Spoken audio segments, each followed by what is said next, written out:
자, 오늘은 사도행전 4장 1절에서 31절까지의 말씀, 제목은 세상에 맞서는 그리스도인이라는 제목으로 함께 말씀을 나누도록 하겠습니다. 세상에 맞서는 그리스도인, 1절에서 4절까지의 말씀을 우리 함께 읽어보도록 하겠습니다. 제가 읽어드리겠습니다. 사도행전 4장 1절에서 4절. 사도들이 백성에게 말할 때에 제사장들과 성전 맡은 자와 사두개인들이 이르러 예수 안에 죽은 자의 부활이 있다고 백성을 가르치고 전함을 싫어하여 그들을 잡으매 날이 이미 저물었으므로 이튿날까지 가두었으나 말씀을 들은 사람 중에 믿는 자가 많으니 남자의 수가 약 5천이나 되었더라. 아멘. 이 사도행전 4장의 설교는 참 어렵게 준비를 했습니다. 지난주에 설교 준비를 다 하고 저장을 한 것이 다음에 열어보니까 하나도 안 돼 있는 거예요. 뭔가 오류가 났었습니다. 그래서 다시 모든 설교들을 다시 준비해서 겨우겨우 준비를 했는데 또 저장을 했는데 그것조차 없어져 버렸습니다. 그래서 두 번이나 없어지고, 그래서 지난주는 어쩔 수 없이 그 전주에 했던 설교를 다시 한 번 더 복습했었습니다. 그래서 유튜브로도 내보내지 못하고 한 주간 다시 준비해서 이제는 저장이 되는지 안 되는지 수십 번 점검하면서 이제 바르게 설교를 준비할 수 있었습니다. 오늘 이 4장 전까지의 내용을 보면 참 분위기가 좋습니다.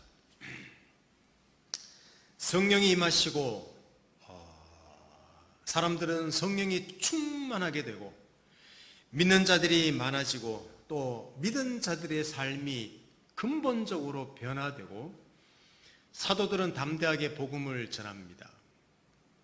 그리고 심지어 나면서부터 걷지 못하는 자가 온전하게 고침을 받는 일까지 일어납니다. 하나님 나라가 임한 것 같습니다. 이 세상의 삶이 아닌 것 같습니다. 사람들은, 이 그리스도인들은 법 없이도 살 사람들처럼 보입니다. 그게 우리 1장부터 시작해서 지금 3장까지의 내용이었습니다. 바로 이 현장으로 성전의 제사를 주관하는 대제사장들과, 그리고 오늘 보시면 성전 맡은 자라고 말하지 않습니까?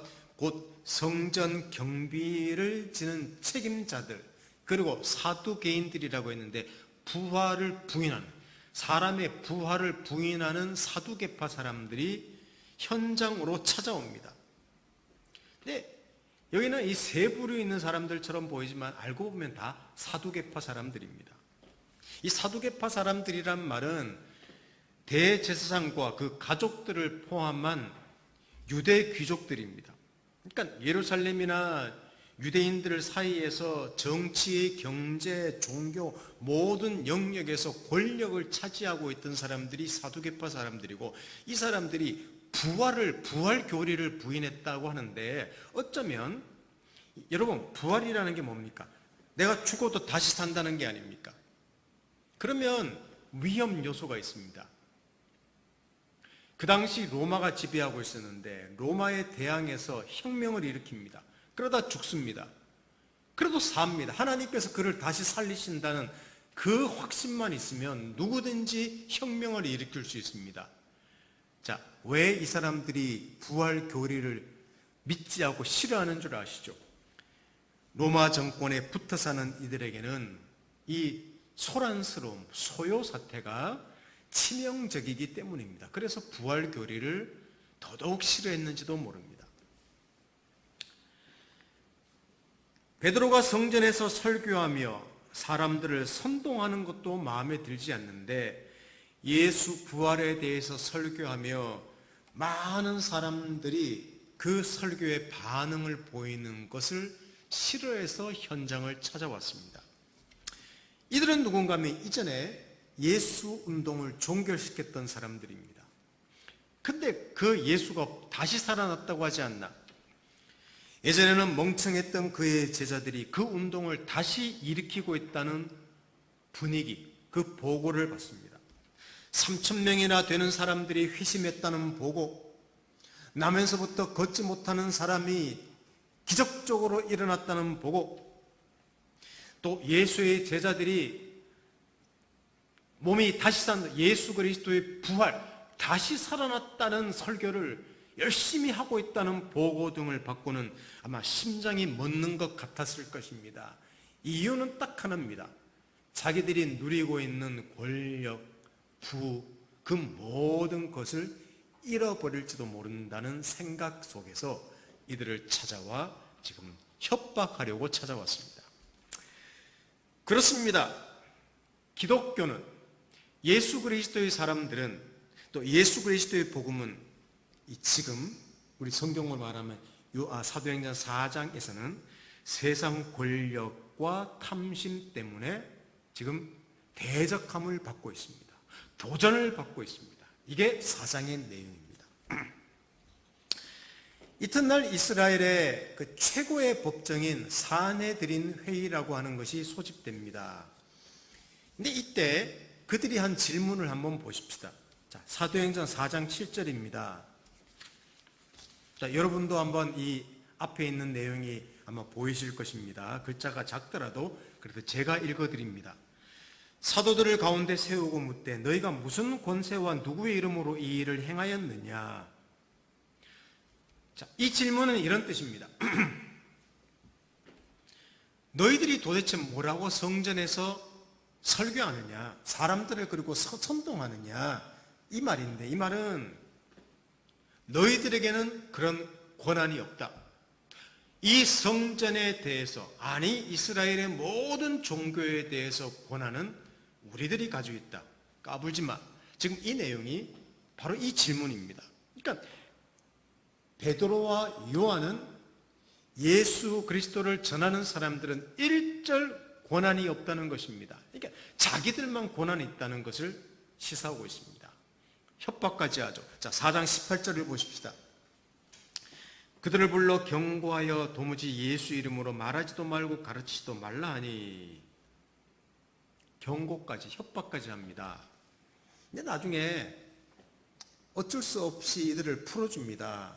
뒤에 읽어보면. 그리고 그 성도들이 모여서 기도하던 공동체로 돌아가서, 자, 살아서 돌아온 베드로와 요한을 보고 함께 기도하는 내용이 나오는데 그 기도 내용의 일부를 한번 보십시다. 자, 사도행전 4장 24절에서 28절을 한번 보십시오. 그들이 듣고 한 마음으로 하나님께 소리를 높여 이르되 대주제여 천지와 바다와 그 가운데 만물을 지은 이시요 또 주의 종 우리 조상 다윗의 입을 통하여 성령으로 말씀하시기를 어찌하여 열방이 분노하며 민족들이 허사를 경영하였는고 세상의 군왕들이 나서며 관리들이 함께 모여 주와 그의 그리스도를 대적하도다 하신 이로소이다. 과연 헤롯과 본디오 빌라도는 이방인과 이스라엘 백성과 합세하여 하나님께 기름 부은 거룩한 종 예수를 거슬러 하나님의 권능과 뜻대로 이루려고 예정하신 그것을 행하려고 이 성에 모였나이다 라고 구약 성경을 인용하면서 기도한 내용이 나옵니다. 이 내용은 이런 내용입니다. 로마와 유대의 종교 지도자들과 관리들이 함께 합세해서 예수 그리스도를 핍박했다, 죽였다고 말하고 있습니다. 이것은 시편 2편에 기록한 다윗의 시편, 그리고 지금 예루살렘 성도들의 말, 사도들의 말입니다. 핵심은 이거죠. 세상은 늘 하나님을 대적한다. 세상은 늘 하나님의 일을 대적했다. 이런 내용입니다. 그게 오늘 이 사도행전 4장 24에서 28절 내용이고 시편 2편의 내용입니다. 한번 볼까요? 과연 베드로와 요한이 있는 시기 예수 때만 그랬을까? 아니면 인류의 역사 속에서 늘 그랬을까? 제가 성경에 나오는 내용만, 그리고 이 최근 근대사에 있는 내용만 잠시 살펴보겠습니다. 가인은 아벨을 죽입니다. 첫 번째 살인자라고 말합니다. 그러니까 가족이 하나님의 일을 방해합니다. 의인이 악인에 의해서 죽임을 당합니다. 그게 창세기부터 시작합니다. 결혼을 통해서 경건한 가문과 세속적인 가문이 합쳤습니다. 얼마나 좋은 연합입니까? 그러나 경건한 자와 경건하지 않은 자의 구분이 없어지고 말았습니다. 그리고 인류는 급속도로 타락하기 시작해서 결국은 노아 시대 때 홍수로 하나님의 심판이 임하고 말았다. 그게 창세기에 또 나옵니다. 항상 하나님이 하는 일을 어떤 식으로라도 세상이 방해했다. 그 내용입니다. 하나님의 약속을 따라 주신 아브라함에게 주신 이삭, 그리고 그의 아들 야곱, 또 그 아들들, 야곱의 아들들이 여러분 족장의 가문 아닙니까? 약속을 받은 가문이 아닙니까? 근데 야곱의 아들들이 어떻게 했습니까? 요셉이라는 아들을 팔았습니다. 노예로 팔았습니다. 하나님의 약속을 받은 가문이 파괴되기 시작합니다. 세상은 늘 하나님의 일을 대적하죠. 대흉년 속에서 애굽으로 내려가 살게 되지만 요셉을 알지 못하는 새로운 바로가 등장하므로 이스라엘은 핍박을 받기 시작했습니다. 여러분, 이것이 또 하나님 백성, 약속을 가진 백성의 모습이란 말입니까? 드디어 모세의 지도하에서 출애굽하는 놀라운 역사가 일어납니다. 그런데 환경에 녹록지 않습니다. 인간의 본성은 늘 하나님의 일을 대적해서 원망하고 불평하고 두려움 속에서, 낙심 속에서 하나님의 일을 대적합니다. 그게 출애굽기에 계속해서 나옵니다. 여러분, 이스라엘 그 이후에 나오는 이스라엘 역사 속에서 이렇게 하나님의 일이 방해받는 것을 찾는다면 이 설교 시간으로 모자랄 것입니다. 심지어 하나님 아들이 구원자로 오셔서 사람들을 도우시고 하나님 나라의 복음을 전하시고 또 하나님 나라의 통치를 사람들한테 알려주는데 그들은 십자가에 못 박아 죽이고 말았습니다. 세상이 하나님을 대적한다는 가장 명확한 사건이 바로 이 로마 본디오 빌라도와 헤롯 또 대제사장들이 합세하여 하나님의 아들을 죽인 사건입니다. 그리고 지금 사도들 또한 구금과 협박을 받고 있습니다. 나중에 살펴보겠지만 이후에 스데반이라는 집사가 복음을 전합니다. 사람들이 회심합니다. 그런데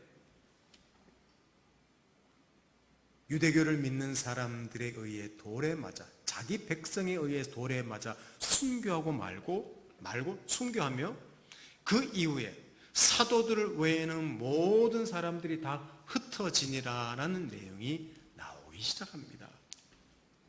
여러분, 이게 하나님의 일입니까? 하나님의 일은 이렇게 끝장나는 것입니까? 나중에 기독교가 로마의 국교가 됩니다. 기독교는 탄탄대로에 놓이게 됩니다. 그러나 종교는 권력이 되고 말고 인간의 탐욕은 기독교를 1000년 동안이나 암흑세계로 집어넣고 맙니다. 종교개혁이 일어납니다. 문해부흥이 일어납니다. 인간성이 회복됩니다. 그런데 앞불사 절대적인 진리를 반대하기 시작합니다. 이제 하나님이 필요 없다는 것이죠. 세계 곳곳에서 부흥의 역사가 일어났습니다.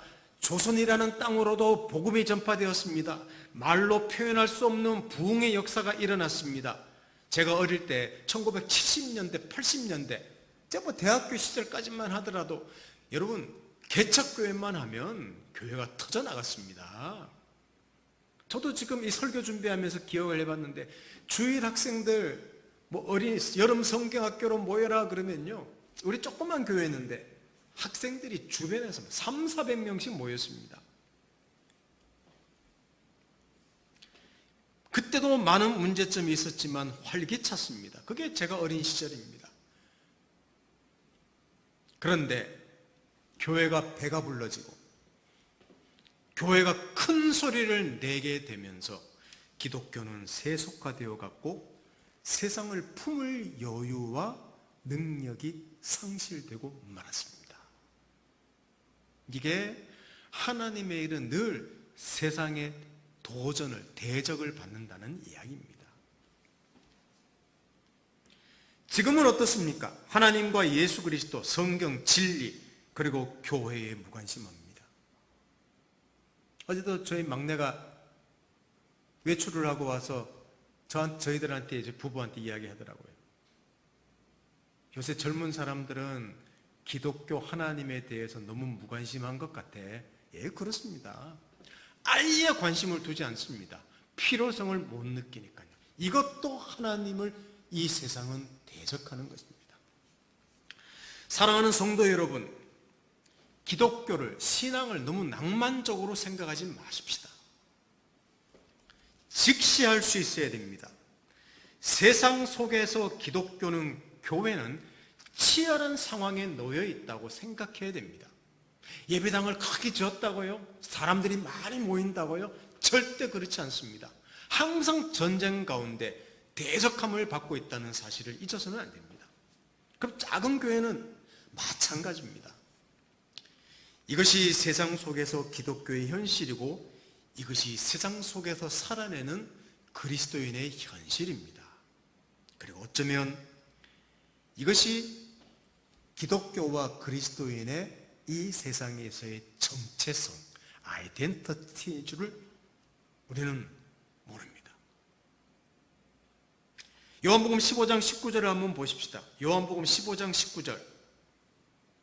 너희가 세상에 속하였으면 세상이 자기의 것을 사랑할 것이나 너는 세상에 속한 자가 아니요 도리어 내가 너희를 세상에서 택하였기 때문에 세상이 너희를 미워하느니라. 예수께서 제자들에게 하신 말씀, 우리에게 너무 정확하게 일치하는 말씀입니다. 하나님의 사람들은 하나님께 속한 사람들인데 세상이 예수 그리스도를 박해하고 핍박하고 그를 무시했고 멸시했기 때문에 그리스도인들도 똑같이 그럴 것이라는 겁니다. 지금 관심 없습니다. 제가 어릴 때는 우리나라 직업 1위, 직업 선호도 1위가 의사였고 2위 정도가 법조계 목사, 5위권 안에 들어갔던 사람이 목사였던 시절도 있습니다.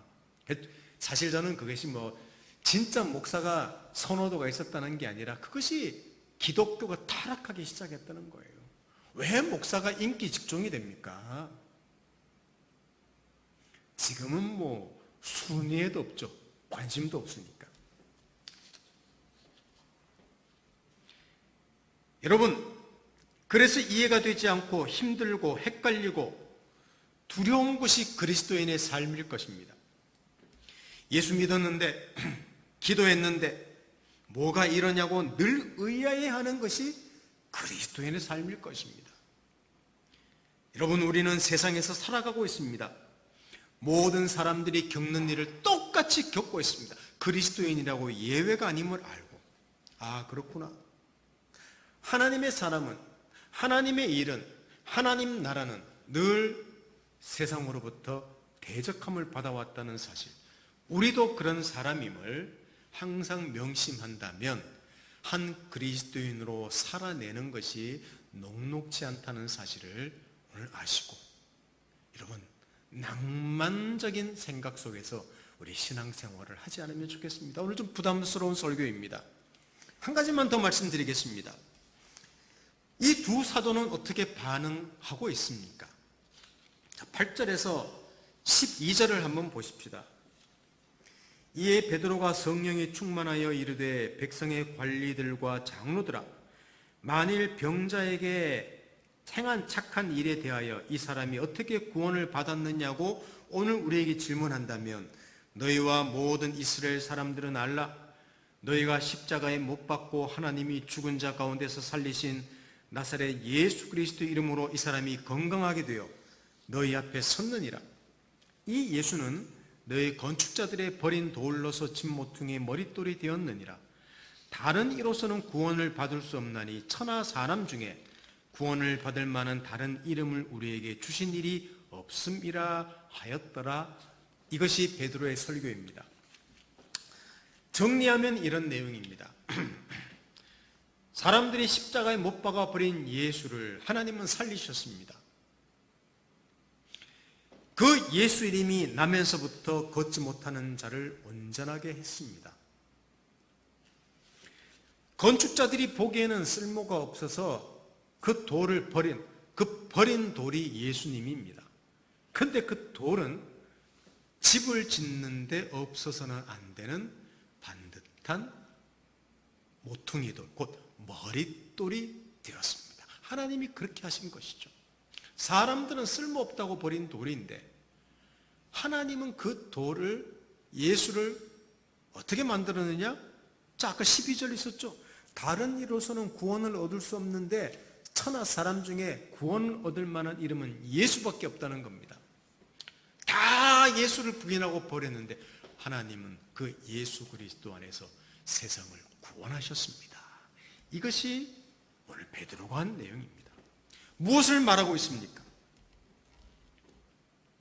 사람들이 멸시하고 대적하고 십자가에 죽인 예수를 하나님이 살리시고 그를 통해서 세상을 구원하셨다. 자, 이게 대적하는 세상을 위해서 하나님이 하신 일입니다. 감히 나 하나님을 대적해 이 자식들이 내가 어떤 존재인지를 보여줘야지. 하나님께서 코로나를 보내시고 그 다음에 질병을, 역병을 보내시고 지진을 보내셔서 그들을 대적하시지 않았다는 것입니다. 심판하지 않았습니다. 그들이 대적하는 그 자리에서 하나님은 자기 일을 그대로 묵묵히 가시고 이루셨다는 사실입니다. 물론 베드로와 요한 두 사람은 권력과 능력이 없습니다. 지금 고양이 앞에 떨고 있는 쥐와 같은 존재입니다. 그런데 그들은 담대합니다. 자, 4장 13절 한번 보십시다. 그들이 베드로와 요한이 담대하게 말함을 보고 그들을 본래 학문 없는 범인으로 알았다가 이상히 여기며 또 전에 예수와 함께 있던 줄도 알고 라고 말하는데, 학문 없는 범인이란 평범한 사람이란 말은 그냥 대학을 못 갔다 이 정도가 아니라 그 당시는 랍비 교육, 정식 랍비 교육을, 선생 교육을 받지 못했다는 것입니다. 그리고 예수와 함께 했다는 말은 옛날에 예수와 함께 했던 그 찌질이, 멍충이들, 제자들이라는 말입니다. 그런데 이렇게 당당하게 설교하고 있습니다. 이게 무슨 말인지 압니까? 물론 성령이 충만했기 때문에 그렇게 설교하고 있지만 그들이 가지고 있는 존재, 그들의 세계관, 가치관이 바뀌었기 때문입니다. 그들의 무기는 권력과 힘이 아니라 예수이기 때문입니다. 예수 안에서 일하시는 하나님이 무기이기 때문입니다. 구금되고 위협을 받는다고, 죽을 위기에 처했다고 그것으로 망하는 인생이 아니라는 사실을 알고 있기 때문에 그들은 두려워하지 않습니다. 옛날에는 그들이 바랐던 메시아가 힘이었고 권력이었기 때문에 예수가 죽는다는 이야기를 할 때 뭐라고 했습니까? 지난주에 죽으면 안 됩니다 하고 예수를 책망했다고 했지 않습니까? 예수를 멱살 잡고 가서, 그리고 너 예수의 종이지, 제자지 그랬을 때는 3번이나 부인하는 그런 일까지 겪었던 사람이 누군가 하면 베드로입니다. 왜? 그의 가치관은, 그가 의지하는 것은 권력이었기 때문입니다. 힘이었기 때문입니다. 근데 지금은 그게 아니죠. 자, 27, 28절을 한번 보십시다. 자, 우리 아까 읽어봤던 건데 다시 한번 읽어봅니다. 과연 헤롯과 본디오 빌라도는 이방인과 이스라엘 백성과 합세하여 하나님께서 기름 부으신 거룩한 종 예수를 거슬러 하나님의 권능과 뜻대로 이루려고 예정하신 그것을 행하려고 이 성에 모였나이다. 여러분, 이 두 구절만 보더라도 모순되는 이야기예요. 거룩한 종 예수를 거스르기 위해서 그 당시 있는 모든 권력들이 다 모였더라. 그런데 왜 모였는가 하면 예수를 거스르기 위해서 모였는데, 28절 다시 보십시오. 하나님의 권능과 뜻대로 이루려고 예정하신 그것을 행하려고 이 성에 모였느니라. 웃기지 않습니까? 하나님의 뜻을 이루려고, 하나님께서 그의 권능, 능력으로 당신의 뜻을 이루려고 그들이 모였다고 해석하고 있습니다. 그렇습니다. 예수를 거스르고 대적하고 죽이는 그 자리에서 하나님은 자기 일을 하셨습니다. 그리고 세상을 구원하는 일을 하셨습니다. 이것이 대적하는 세상을 향한 하나님의 일하심이라면 지금 베드로와 요한을 위협하는 자들을 향해 분노하거나 칼을 휘두를 필요가 없습니다. 물론 그 사람들이 하나님의 사람들, 종교인이 아니라 그냥 정치인이라는 사실을 베드로, 요한을 알기 때문에 분노하고 답답했겠지요. 치받고 싶은 마음도 있었겠지요. 아마 그런 마음 드는 것이 당연할 것입니다. 자식들, 대지상이로 하는 것들이 겉만 번드름하게 썩을 것들, 죽을 것들, 이렇게 마음이 있는 것이 아마 사실일 겁니다. 당연합니다. 그리고 한편으로는 두려웠을 거예요. 이러다가 혹시 죽는 거 아닌가? 두려웠을지도 모릅니다. 힘과 권력이 무게일 때는 두려웠겠지요. 그리고 치받았겠지요. 그러나 예수가 무게이기 때문에, 예수 안에서 일하신 하나님이 무게이기 때문에 그들은 두려워하거나 조급해하지 않습니다. 그게 지금 사도들의 모습입니다. 사랑하는 성도 여러분, 조금 전 기독교가 국교가 된 이야기를 제가 했지 않습니까? 교회가 권력을 갖기 시작했습니다. 하나님 나라가 이루어졌습니까? 아닙니다. 망하고 말았습니다. 타락하고 말았지요. 기독교 역사 가운데 십자군 전쟁을 일으켰습니다. 하나님 나라를 이루기 위해서 기독교인들이여 뭉치자. 과연 하나님 나라가 임했습니까? 권력, 힘이 세상을 지배했습니까? 아닙니다. 무수한 사람들을 살해하고 자기들도 죽으며 개죽음 당한 것이죠. 하나님 방법이 아니었기 때문입니다. 지금도 교회가 돈과 권력을 갖게 되면 어떻게 될까요? 사실 우리는 교회가 돈과 권력과 모든 것을 가지면 그것을 하나님의 부흥이라고 합니다. 분명히 기도할 것입니다. 하나님께서 복 주셔서 우리에게 이렇게 큰 예배당을 주셨다고 아마 그렇게 이야기할 것입니다. 그리고 이 세상에서 교회가 영향력을 행사하고 떳떳할 것이라고 생각합니다. 이거는 작은 교회 목사의 외침이 아닙니다. 그게 맞는 말입니다. 그것이 세상을 이기는 방법이라고 생각합니다. 저는 물론 교회가 돈이 필요 없고 권력이 필요 없다는 말을 하는 건 아닙니다. 돈은 반드시 있어야 됩니다. 그러나 이것이 교회의 존재 방식이 아닙니다. 그러므로 그런 것들에 매달려서는 안 됩니다. 이 모든 것들을 넘어서서 일하시는 하나님이 계시기 때문에 사람들이 죽인 예수 안에서 세상을 구원하신 하나님의 일하심을 보는 자들이 되어야 한다는 말입니다. 요셉을 노예로 팔아버린 야곱의 깨진 가정 안에서, 그리고 피난 간 그 애굽에서 핍박받으면서 사는 그 백성 속에서 하나님께서는 자기 백성을, 그 정체성을 지키는 큰 백성으로 만드시지 않았습니까? 예루살렘의 사도들 외에는 다 흩어졌다고요? 그래서 기독교가 망했습니까? 아닙니다. 도리어 땅끝까지 이르는 시작이 되었습니다. 이게 하나님의 일하심이었다는 것입니다. 가서 복음이 전파됐더니 사람들이 막 5,000명, 3,000명씩 계속 많아졌더라가 성경에 기록됐다면 어떻게 되었을까요? 성경에 기록은 안 됐기 때문에 제 상상이지만 저는 충분히 상상할 수 있습니다. 왜? 인류의 역사를 돌아보건대, 평가해 보건대, 교회들이 세상을 지배하게 됐더라? 충분히 우리는 추측해 볼 수 있습니다. 교회가 권력을 갖고 부를 갖고 멋진 예배당을 가지면 세상이 감동할까요? 교회의 정치인들과 법조인들과 연예인들이 많으면 그 교회가 힘이 있을까요? 저는 그렇게 생각하지 않습니다. 그래서 사람들이 회개하고 교회로 몰려들까요? 이것이 우리의 착각이요, 우리의 탐심입니다.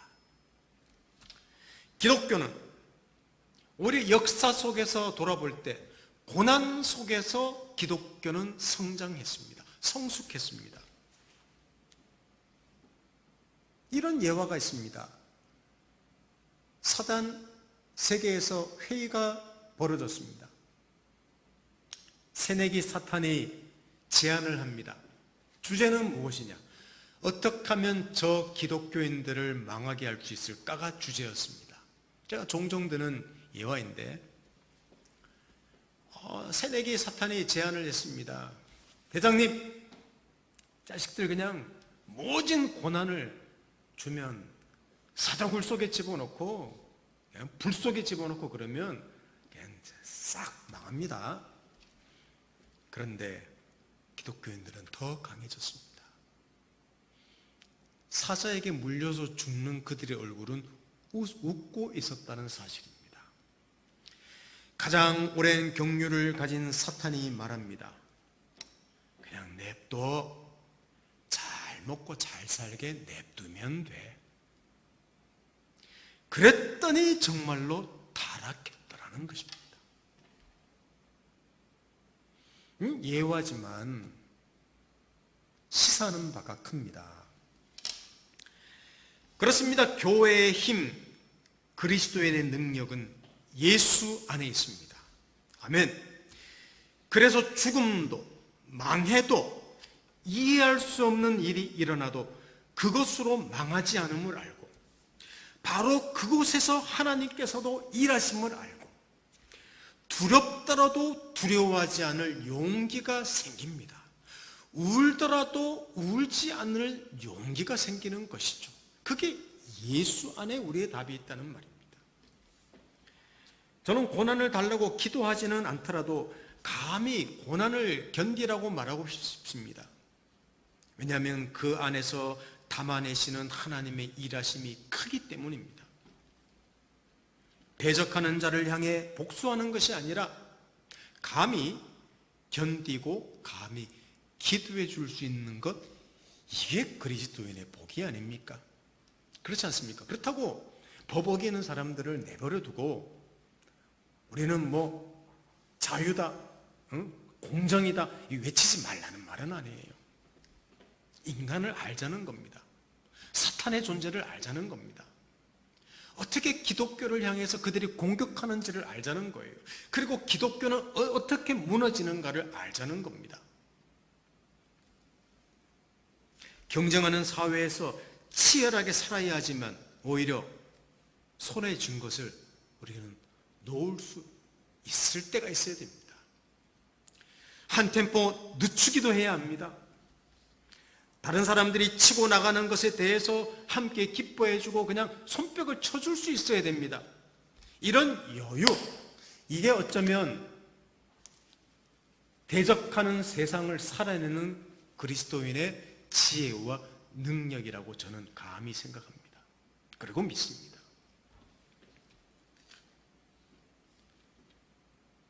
그리고 어쩌면 이런 모습이 우리 그리스도인의 영광이며 특권일 것입니다. 물론 쉬운 일은 아닙니다. 우리의 본성을 거스르는 것이기 때문에, 합리적인 것이 아니기 때문에 쉽지는 않습니다.